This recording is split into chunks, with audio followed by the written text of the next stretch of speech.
There's a set of people out there that we don't talk about often that I treat in the hospital, that I see daily, that go unnoticed, that's unheard of. And at times bring in the ethics of what I do, and am I signing up for something that most people wouldn't do? Would you take care of this sort of population of people? And I'm speaking about prisoners. I'm speaking about people that are in custody, that are detained and arrested for horrible, horrific crimes that they committed. And these are people, and your people, and people get sick.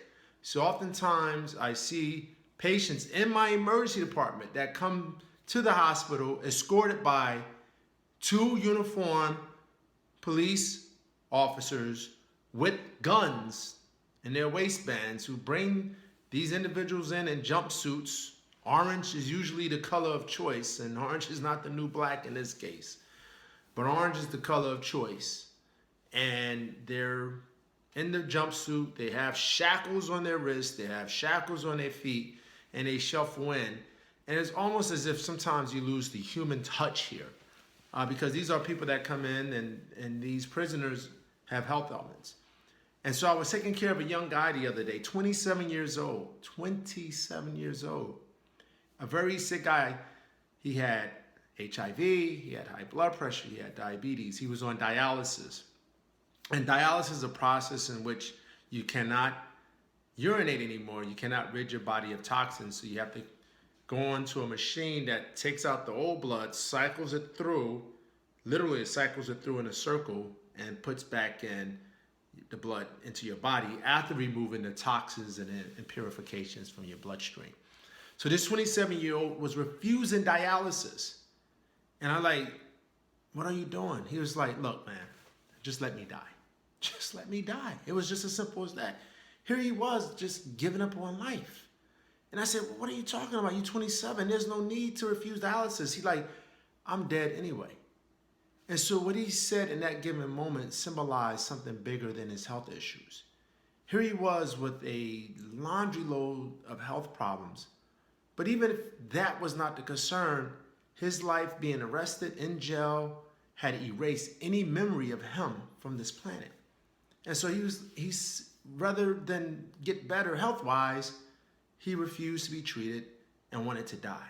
So although I could save his life with improving his health, his reality was still one that was stark and reminiscent of somebody that didn't exist anymore. So there's not much I can do in that regard. So I try to motivate him. I hit him on the shoulder like, come on, man, you're too young for this. Don't give up. Like, your life is not over. You can do this. You can overpower the situation. But although I saved his life, he still is in a death situation.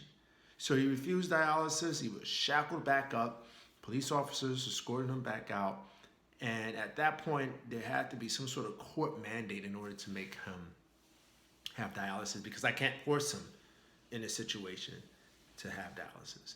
And then there's another prisoner, but this one I took care of. He was 24 years old. He had on a green jumpsuit, and it came in the same way, shackled, detained, arrested by the police officers. And this young guy was from a story nearby who shot and killed 4 people.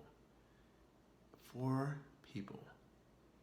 And so now, as a doctor, I was going to take care of this guy, this murderer, and I was supposed to just do it without having any emotional fabric involved, invested in this case. I mean, this guy killed the kid. Who am I supposed to take care of? But I took this oath of treating people, treating patients, treating you, helping you to get better. And regardless of your pedigree, regardless of your indiscretions, regardless of how great or how awful you've been in life, I am there on the front lines to still take care of you. And so when I see these prisoners, this population come in, whether their crimes are minor or whether their crimes are major, they still committed some sort of criminal act, I still have to be on the front lines to take care of them. But although I can save their life, I still cannot change their reality, which is one that includes them being held behind bars for either a short period or the rest of their lives. So we as healthcare professionals, you as a healthcare professional out there, this is a population of people we have to take care of that needs help. And regardless of your ethics behind it all, they deserve the medical attention that you can deliver.